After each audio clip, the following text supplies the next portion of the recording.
শাস্ত্ৰ অধ্যয়ন কৰিব লাগিব। ভকত বৈষ্ণৱৰ সংগত গৈ তুমি বুটলিব লাগিব কথাখিনি, হয় নহয়?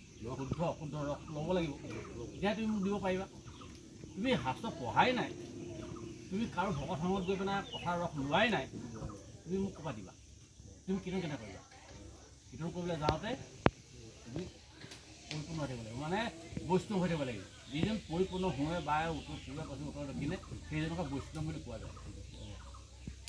যিজন বৈষ্ণৱ যাৰ চাৰিওফালে উভনদী হৈ আছে, পুখুৰীত মাছ, বাৰীত তামোল পাণ, গোহালিত গৰু, এজন মহো চাৰিফালে আছে, হাঁহে কুকুৰাই, সেইজন হ'ল বৈষ্ণৱ পৰিপূৰ্ণ, মানে ভঁৰাল পৰিপূৰ্ণ হৈ আছে, অভাৱহীন, সেইজনে হ'ল বৈষ্ণৱ। সেইজনে কীৰ্তন কৰে।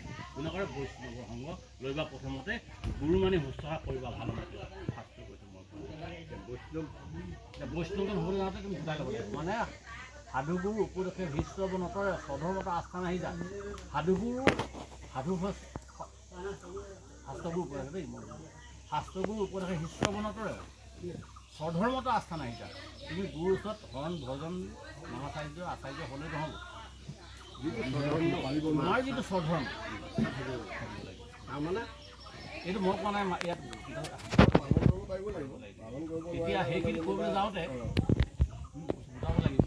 মোক কীৰ্তন কৰি শুনাবলৈ যাওঁতে, ঈশ্বৰৰ কথা ক'বলৈ যাওঁতে তুমি শাস্ত্ৰ পঢ়িব লাগিব, ল'ব লাগিব। সাৱৰৰ জংগম যত জীৱ, সাৱৰ কি জংগম মানে কি বুজি পাব লাগিব। তুমি সাৱৰ জংগম বুলি যদি অৰ্থটো বুজিয়ে নোপোৱা, তেতিয়া আকৌ তুমি কেনেকৈ মোক কীৰ্তন কৰি শুনাবা?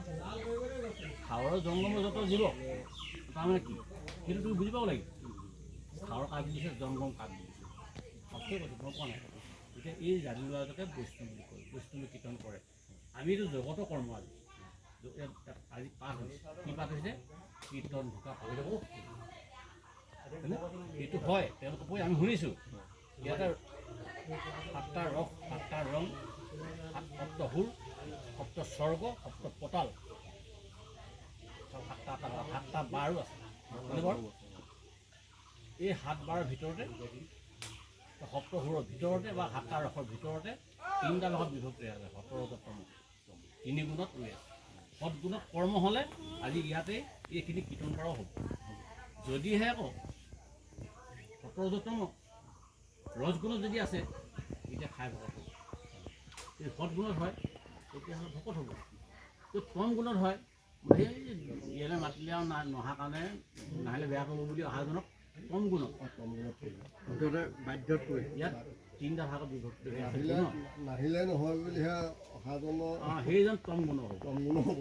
যিজনে খাবলৈ আহিছে সেইজন ৰজগুণ হ'ব।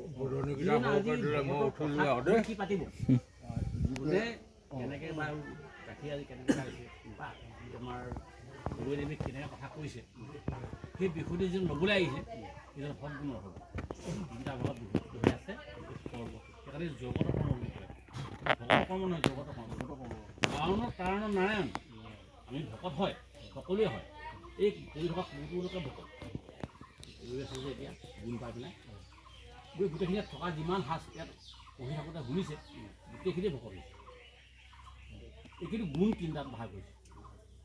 আমি কাৰণত কাৰণ নাৰায়ণ, আমি ঔ হৰি ঔ ৰাম, নাৰায়ণৰ ভগৱন্তই যি কৰা কৰাব, সেই বিষয়টো কোনে কৰাব? ভগৱন্ত কৰাব।